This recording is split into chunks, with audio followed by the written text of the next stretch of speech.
جب بھی کوئی بے وفائی کرے، قدم قدم پہ آپ کو اس کے تجربے ہوگی، تو ایک ہی جملہ بولا کرے، اللہ تو ہے نا، اور میں آپ کو لکھ کر دیتی ہوں۔ اللہ آپ کو اپنا آپ محسوس کرائے گا کہ اے بندے میں ہوں تیرے لیے، تو نے مجھے پکارا، میں ہوں۔ وہ ایسی شکل میں غیب سے مدد لائے گا کہ آپ حیران ہو جائیں گے، کیونکہ یہ میرے ساتھ کئی دفعہ ایسا ہوا ہے کہ جن بندوں سے توقع کی کہ یہ کام میں ساتھ دیں گے وہ چلے گئے، اور اللہ اس سے بہتر لوگ لایا۔ کسی بھی ضرورت میں اس کو پکار کے تو دیکھیں۔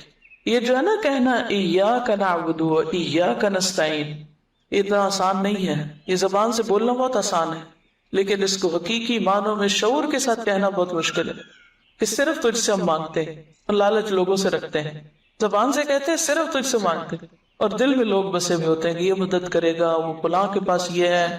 نہیں، ان چیزوں سے اوپر اٹھ جانا چاہیے۔ رازق کون ہے؟ اللہ ہے۔ مالک کون ہے؟ کس کے پاس جانا ہے؟ اللہ کے پاس جانا ہے۔ تو اگر وہ راضی ہے تو سبھی کچھ ہمارا ہے۔ تو اس لیے ہم کیا چاہتے ہیں؟ بس فوری فوری کچھ چیزیں ہاتھ میں آ جائے، کوئی ایسے ورد وظیفے ہوں کہ جنت کما لیں، اور کوئی شارٹ کٹس ہو کہ جس سے، تو ہم نے ہمیشہ کی زندگی جینا ہے، آخرت میں ہمیشہ کے لیے رہنا ہے، اس کے لیے اللہ تیار کر رہا ہے، چھان پٹک کے ایسے ایسے مشکلوں میں ڈال کے خالص کر کے۔ اور اسی لیے مومن پر وہ جو موت کی تکلیف آتی ہے نا، وہ بھی ایک، پہلے میری سمجھ میں نہیں آتا تھا کہ اتنے نیک نیک لوگ اور ان پہ کیوں تکلیف آتی، دل ہول جاتا ہے بعض تکلیفیں دیکھ کر، حالانکہ وہ لوگ واقعی نیک ہوتے ہیں، ہم دیکھ رہے ہوتے ہیں کہ وہ اس کے ساتھ بڑی تکلیف پیش ہے، اور اللہ کو پتا ہوتا ہے کہ وہ اس کے درجے کتنے بلند ہیں جس جگہ پہ اس نے ہمیشہ رہنا ہے۔ اس کے علاوہ آپ دیکھیے کہ بعض لوگ مالی معاملات میں بہت پریشان رہتے ہیں، اور جب وہ دیکھتے ہیں کہ لوگوں کے پاس بہت کچھ ہے تو اور بھی غمگین ہو جاتے ہیں، اور بھی حسرتیں پیدا ہو جاتی ہیں۔ اگر وہ صرف ایک حدیث یاد رکھے نا، صرف ایک، کہ ایسے لوگ یعنی جو دنیا میں غریب ہیں اور پھر بھی دین پر ہیں، اللہ کو راضی کرتے ہیں، وہ جنت میں نصف دن یعنی 500 سال پہلے چلے جائیں گے۔ دنیا میں قارون بھی کیا 100 سال جیا تھا؟ اگر کسی کے پاس قارون کا خزانہ بھی ہے، اتنا مال ہے، تو بھی کوئی 100 سال انجوائے نہیں کر سکتا اس سے۔ اور آخرت کا ایک دن کتنا بھاری ہے۔ آج اگر ہم صبر کرتے ہیں، ہمارے پاس مال کم ہے یا ریسورسز کم ہے یا تکلیف میں ہم کسی وجہ سے کہ نہیں ہے کھانے کو، نہیں ہے رہنے کو، 100 مسائل ہو سکتے ہیں، لیکن اگر صرف یہ یاد رہے نا کہ ان سب مالداروں سے 500 سال پہلے جنت میں چلے جائیں گے، کوئی غم ہی نہ رہے۔ ایسے سارے غریب یہ سمجھے کہ ہم زیادہ خوش قسمت ہیں، ہم پہلے وہاں چلے جائیں گے، لیکن یہ جب ہی آئے گا نا جب آخرت کا یقین ہو۔ ہم کہتے تھے ہمارا آخرت وہ ایمان ہے، حقیقی معنوں میں کوئی ایمان نہیں ہے۔ اللہ کے وعدے سچے ہیں، جب زبان سے بولتے ہیں سچے ہیں، لیکن دل میں نہیں اترا کہ اللہ کے وعدے سچے ہیں، کیونکہ ہمارا طرز زندگی نہیں بدلا، ہماری سوچ نہیں بدلی، ہمارے رویے نہیں بدلتے، کیونکہ ہمارا اندر نہیں بدلا ہوا۔ تو دنیا کا کوئی غم آخرت کے مقابلے میں کوئی غم نہیں، اور دنیا کی کوئی خوشی، اللہم لا عیش الا عیش الآخرہ واغفر الانصار والمہاجرہ، اصل چیز ہے کہ ہماری بخشش ہو جائے۔ بعض اوقات اللہ تعالیٰ نے کسی کو بلند درجے دینے ہوتے ہیں، اب ہم دن رات بھی قرآن پڑھ رہے ہیں، ہم پتہ نہیں کیا کیا کر رہے ہیں، لیکن مثال کے طور پر اگر آپ کو یہ فاصلہ طے کرنا ہے، کتاب سے ہی سمجھاتی، مثلاً یہاں آپ کھڑے ہیں اور یہ جنت الفردوس ہے مثلاً، اب آپ جتنی بھی نمازیں پڑھ رہے ہیں، روزے رکھ رہے ہیں، صدقہ خیرات کر رہے ہیں، اس سے آپ صرف اتنا تک پہنچ پائیں، صرف اس حصے تک پہنچے ساری زندگی کی عبادت ملا کے۔ لیکن کیونکہ آپ مانگ رہے ہیں اور اللہ چاہتا ہے آپ یہاں پہنچے، یا آپ چاہتے ہیں اس فاصلے تک پہنچے، اب آپ کی عبادتیں ہیں ہی کوئی نہیں کہ جو آپ کو یہاں پہنچا سکیں، اب کیا کیا جائے؟ اب اللہ تعالیٰ کسی امتحان میں ڈالتا ہے، کسی تکلیف میں ڈالتا ہے، کسی کو مال کی کمی دیتا ہے، کسی کو اولاد کی دیتا ہے، کسی کو کوئی اور چیز نہیں دیتا، اگر وہ اس پر صبر اور شکر کرتا ہے تو یہ فاصلے تیزی سے یہ طے ہو کے یہاں تک پہنچ جاتا ہے بندہ۔ یہ جو صبر ہے اور شکر ہے، یہ دو پر ہے جس سے مومن اڑتا ہے، اور وہ تیزی سے فاصلے طے کر کے جنت الفردوس تک پہنچتا ہے۔ تو بعض وقت ہماری عبادتیں، ذکر، صدقے، خیرات یہ کافی نہیں ہوتے، کیونکہ ہم کیا کہتے ہیں، ہم نے اتنی عبادت کر لی پھر کیوں مشکل آ گئی، یہ کہتے ہیں نا اکثر کہ اللہ میں نے تو بڑی نیکی کے کام کیے پھر کیوں مشکل آ گئی۔ کیونکہ جب ہم ٹوٹی پھوٹی 4 نیکیاں کر لیتے ہیں تو پھر ہم کیا سوچتے ہیں کہ اب ہمیں نا کوئی مسئلہ نہیں ہونا چاہیے زندگی میں، اب اللہ کو بھی ہماری مرضی پہ چلنا چاہیے، اور جیسے ہم کہیں ویسے اللہ تعالیٰ کو کرنا چاہیے، نعوذ باللہ۔ یہ ہمارا ایٹیٹیوڈ یہ ہوتا ہے، اور اگر ہماری عبادتوں کے باوجود کوئی مشکل آتی ہے تو ہمیں سمجھ ہی نہیں آتی کہ پھر کیوں آ گئی. ہم تو نہیں ڈیزرو کرتے تھے یہ تکلیف, ہم تو بڑے نیک تھے, انتہائی نہ سمجھی. اللہ دراصل درجے بلند کرنا چاہتا ہے, اور آپ کہتے ہیں کہ ہم نے تو نیکیاں کر لی تھی تو پھر کیوں ہو گیا یہ. یا دوسروں کو بھی ہم دیکھتے ہیں, ہم کہتے ہیں ہائے توبہ, کیا فائدہ نیکی کرنے, اتنا نیک تھا اور دیکھو کیا مشکل آ گئی اس پہ, ضرور کچھ اندر خانے برا کیا ہوگا. یہ سخت ناسمجھی کی باتیں. اللہ ہی جانتا ہے کہ وہ کس کو کس حال میں کیوں ڈال رہا ہے, خواہ وہ کسی عورت کی تکلیف ہو یا کسی مرد پہ کوئی مشکل وقت ہو یا کسی بھی طرح کا کوئی زندگی میں سٹریس ہو.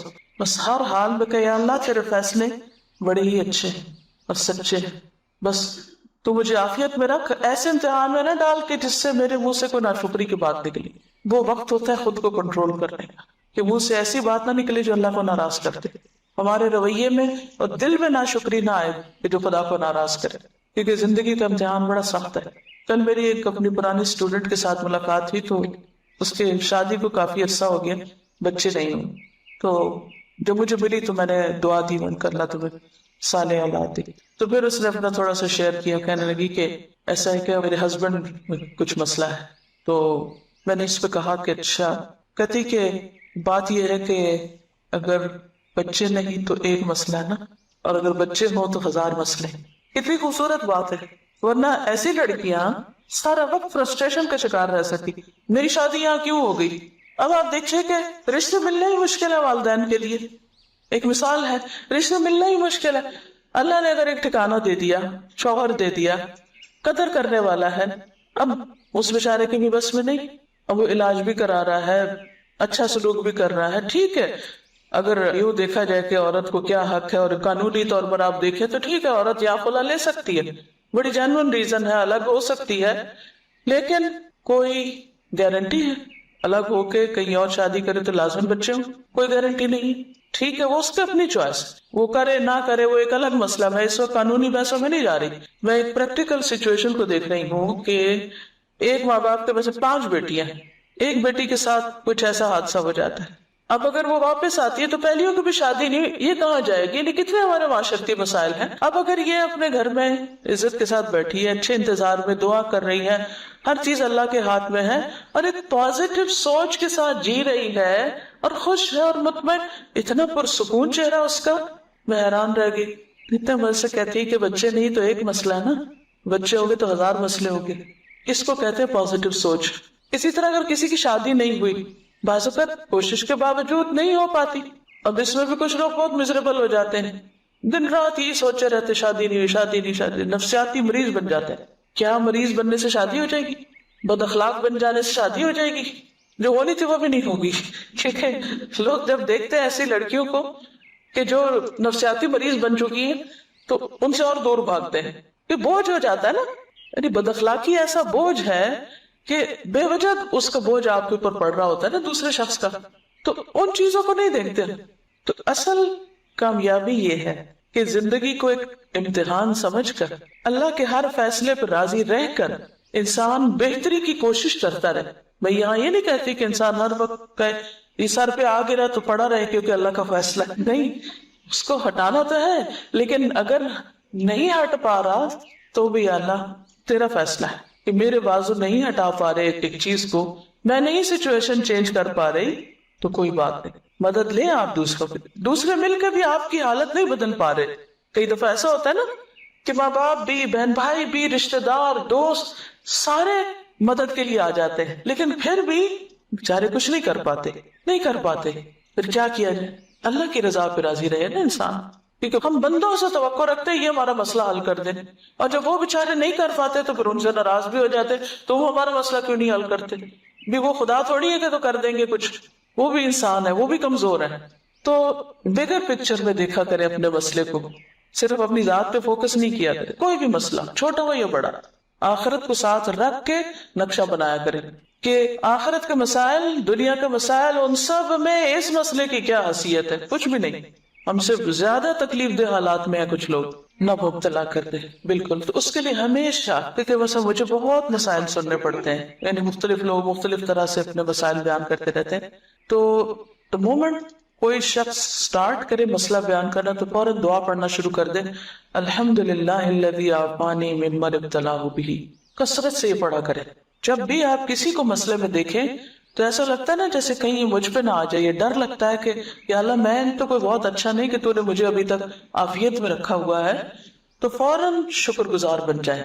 الحمدللہ الذی عافانی ممن ابتلاہ بہ، کیونکہ ہر ایک کا ٹیسٹ فرق ہے.